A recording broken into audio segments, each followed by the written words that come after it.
সুপ্রিয় দর্শক শ্রোতা, এই মুহূর্তে আমি অবস্থান করছি কুয়াকাটা সমুদ্র সৈকতে। এখন বিকাল 3টা বাজে। সমুদ্র বলতে গেলে টোটালি উত্তাল। একটু পরপরই তুমুল বেগে ঢেউ এসে আছড়ে পড়ছে তীরবর্তী অঞ্চলে।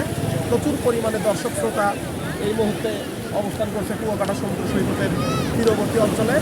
আমি তোমাদের এই মুহূর্তে সমুদ্রের আছড়ে পড়া সেই প্রবল বেগে আসা ঢেউয়ের একটি চিত্র দেখাবো।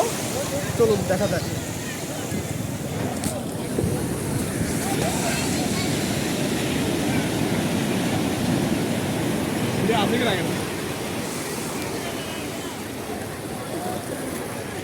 প্রচুর পরিমাণে পর্যটক ভিড় করছে এই মুহূর্তে কুয়াকাটা সমুদ্র সৈকতে। অল্প কিছুক্ষণ পরপর তুমুল বেগে ঢেউ এসে আছড়ে পড়ছে তীরবর্তী অঞ্চলে। প্রচুর পরিমাণে দর্শক শ্রোতা, পর্যটক, বিভিন্ন স্থান দূর দূরান্ত হতে আগত পর্যটকরা ভিড় করছে কুয়াকাটা সমুদ্র সৈকতে।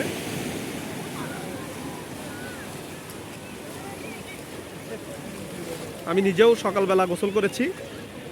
সকালবেলা স্রোতের মাত্রা একটু কম ছিল, দুপুর পর্যন্ত প্রচুর ভিড় ছিল। এখন স্রোতের মাত্রা বেড়ে গেছে, অনেকেই সাঁতার না জানার কারণে এই উত্তাল সমুদ্রে নামতে চাচ্ছে না। তারপরও মোটামুটি প্রচুর পরিমাণে পর্যটক দেখতে পাচ্ছি। সমুদ্র সম্পূর্ণরূপে উত্তাল বলা চলে।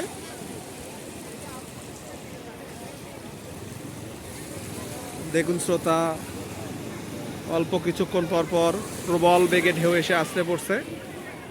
আমরা মোটামুটি তীরে আছি।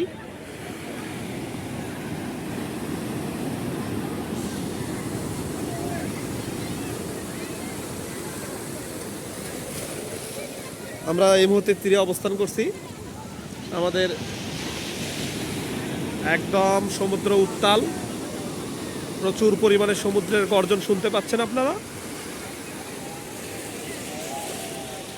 প্রচুর পরিমাণে সমুদ্রের গর্জন, মনোরম পরিবেশ, একদম মনকে রিফ্রেশমেন্ট করার জন্য একদম উপযুক্ত একটা স্থান।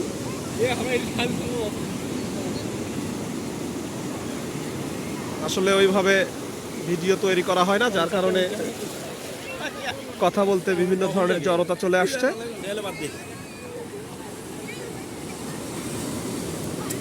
অল্প কিছুক্ষণ পর আমরা যাব পার্শ্ববর্তী একটা পয়েন্ট, লাল কাঁকড়া চর। সুযোগ পাইলে ওখানে ভিডিও করব।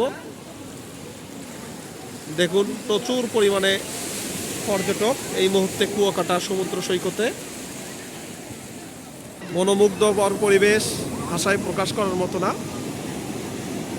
যদিও আপনারা সরাসরি দেখলে হয়তো বা আরও বেশি উপভোগ করতে পারবেন। সামনে থেকে না দেখলে বোঝার কোনো অবকাশ নেই আসলে সবাই কতটা আনন্দদায়ক মুহূর্ত উপভোগ করছে। তো আসলে ধন্যবাদ সবাইকে আসলে সময় নিয়ে ভিডিওটি দেখার জন্য।